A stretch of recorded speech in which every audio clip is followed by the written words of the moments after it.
Good morning, beautiful souls. It's Tim Wild, and I am clearly in the woods, but today's going to be a little bit different. Listening to the bird song. It's so gorgeous out here this morning. I'm going to walk and talk at the same time.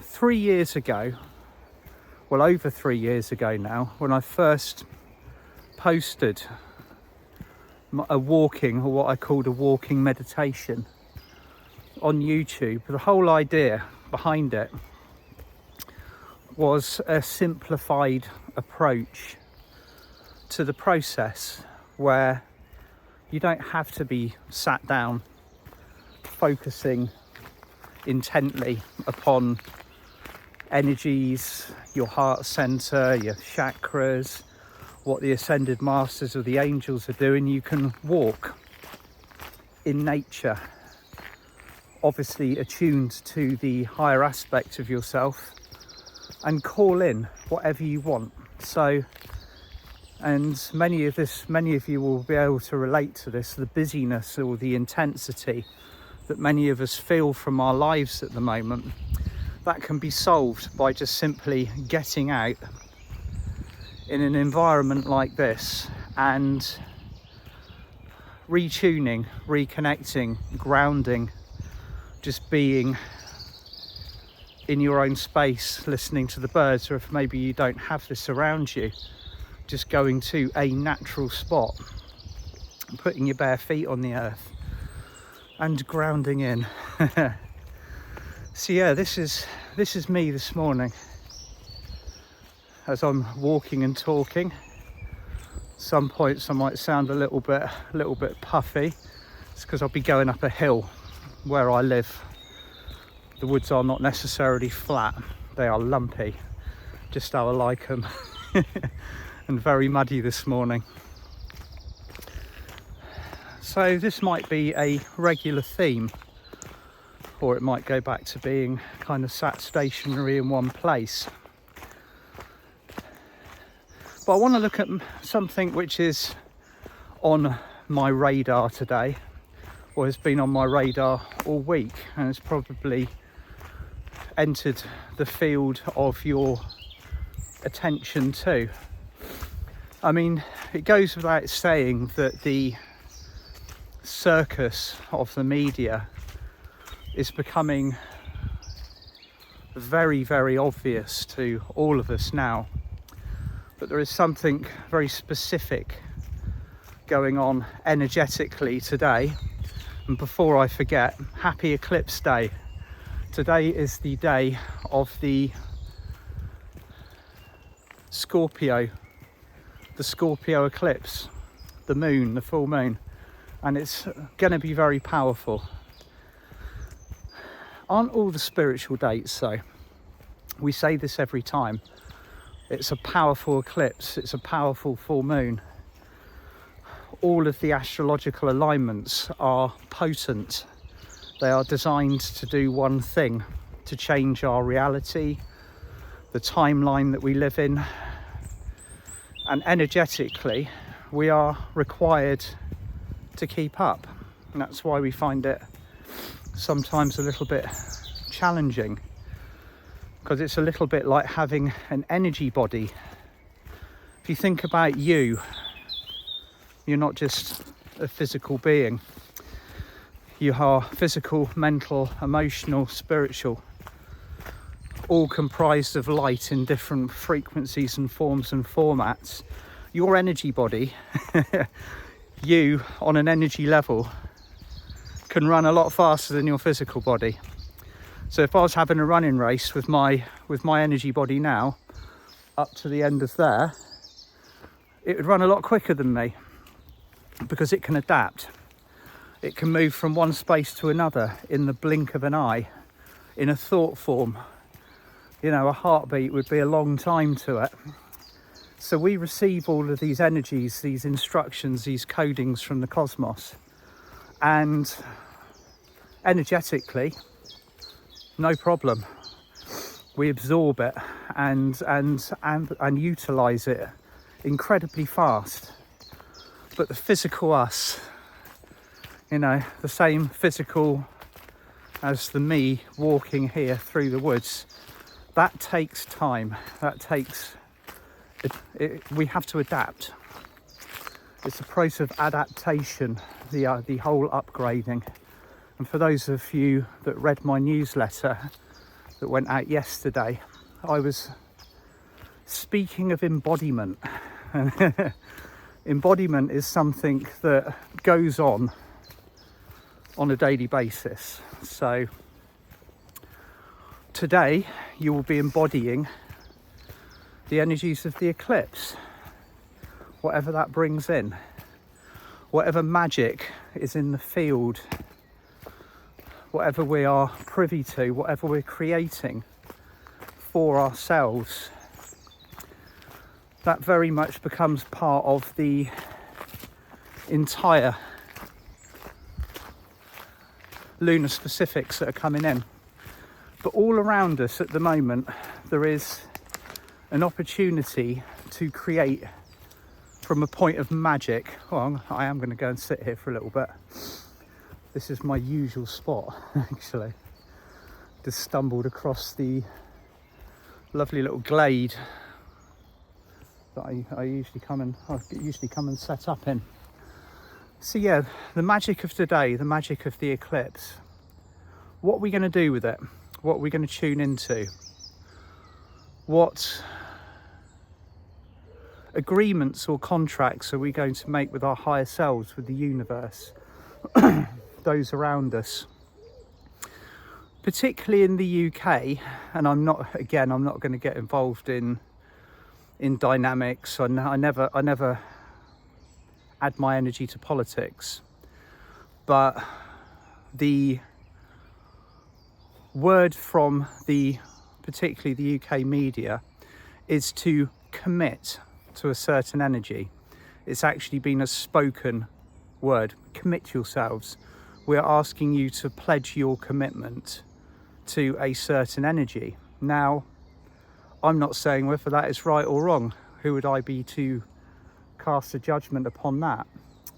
But one thing is very, very important, is that when we do pledge a commitment, when we send out that message to the universe that we are aligning with an energy, what energy are we aligning with? What are we doing with our wording? What are we doing with our magic? What are we doing with the commitments that we make? Because magic is powerful stuff. Alchemy is the nuts and bolts, if not the ingredients. No, the ingredient is light. It's the nuts and bolts of our ascension process, where we're going. So when we make a contract, a commitment with an energy, say maybe a person, a field of circumstances, what are we doing? What are the actual dynamics that we are aligning our energy to? Now, many people would say, do this one way or another. If you're going to do it my way. But I'm not going to do that. I'm going to say the choice is yours. The ball is always in your court, because you have the decisions within your own heart and how to make them. So in many cases, big test of discernment coming up, as has been, I mean, the UK seems to be a hotbed for this. It seems to have been one of the places that is a focal point for the shifts, and particularly you can see how that aligns along the south coast of England. I've always remarked since 2013 really how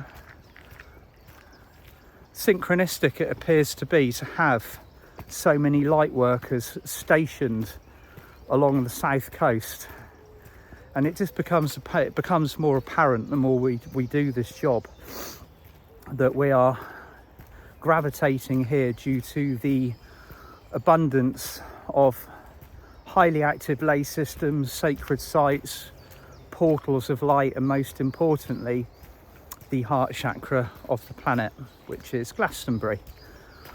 And for those of you who are spending time in Glastonbury today, light it up. Light it up like a beacon. Make sure it is very, very bright and anchor that energy in, because there will be, along with this eclipse, stargates to be working with that will be bringing forth specific codings of energy to be anchored in wherever you are in the world. Doesn't matter where you are, doesn't matter what you're doing, as long as you are aligned with your heart and receiving the energies in the way that you are being instructed and guided to do. That is the way to be doing it.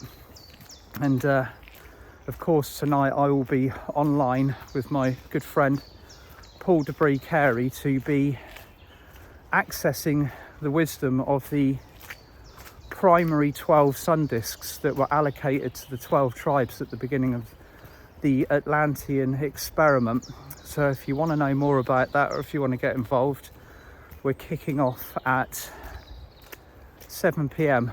British summertime this evening. And what a way to spend this particular event, this portal of light. So yeah, kind of going back to what I was saying about magic, about our creations. I think most importantly, when we use our free will, which at the moment is still free.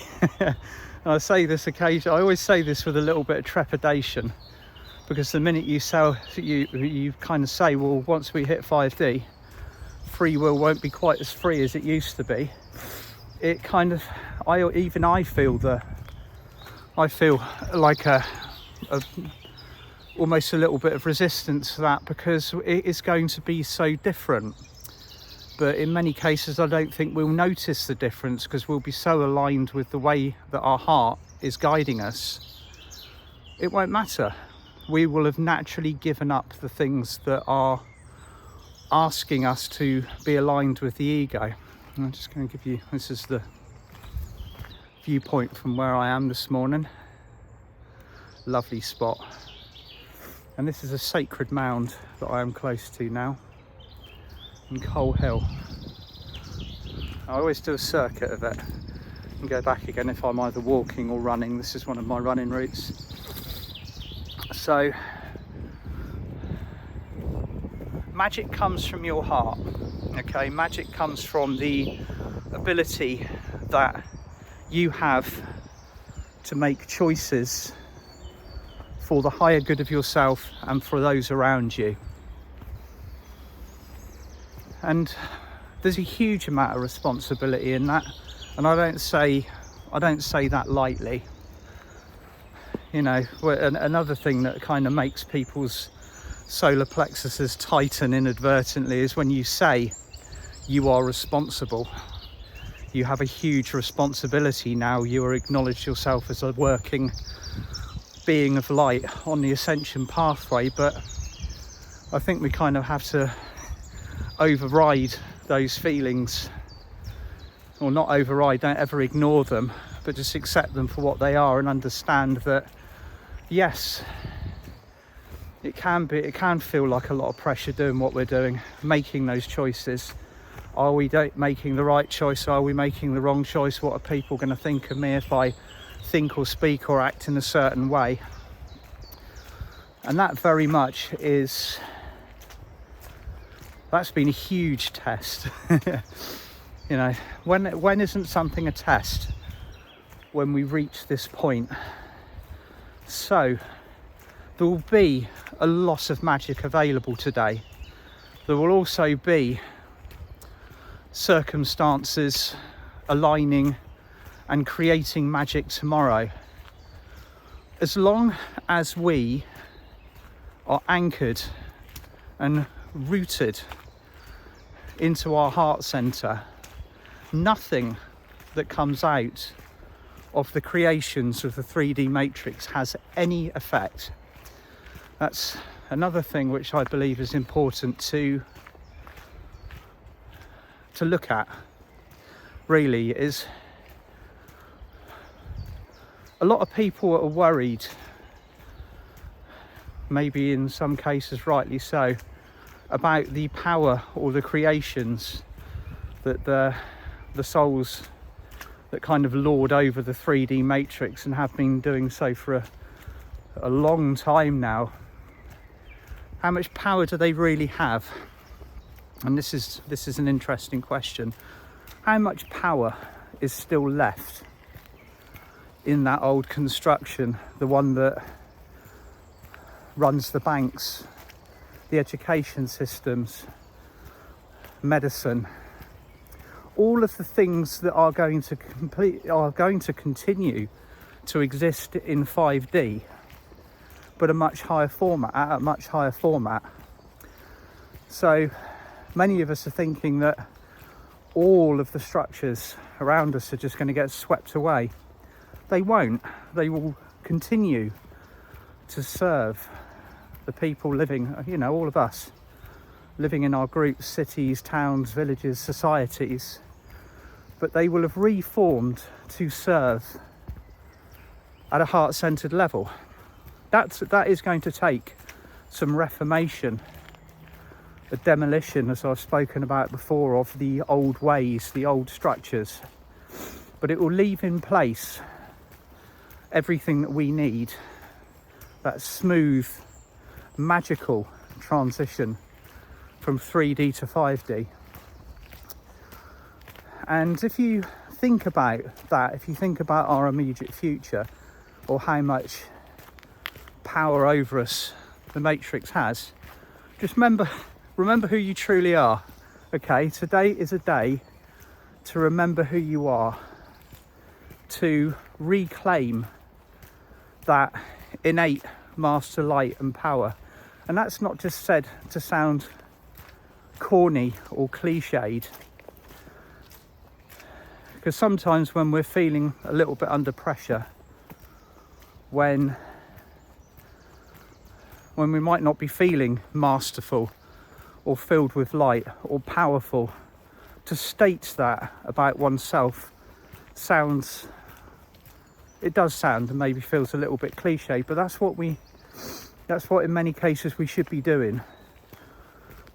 Not so much fake it until you've made it. You've already made it, but you just got to remember and live and embody that made it version, that higher self. So today is a day of magic,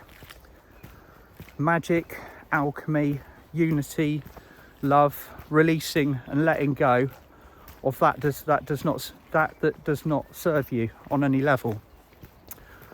And the shedding will continue all year. It won't just be today, it won't be just an eclipse, it won't be the next new moon, it won't be the next astrological alignment or solstice.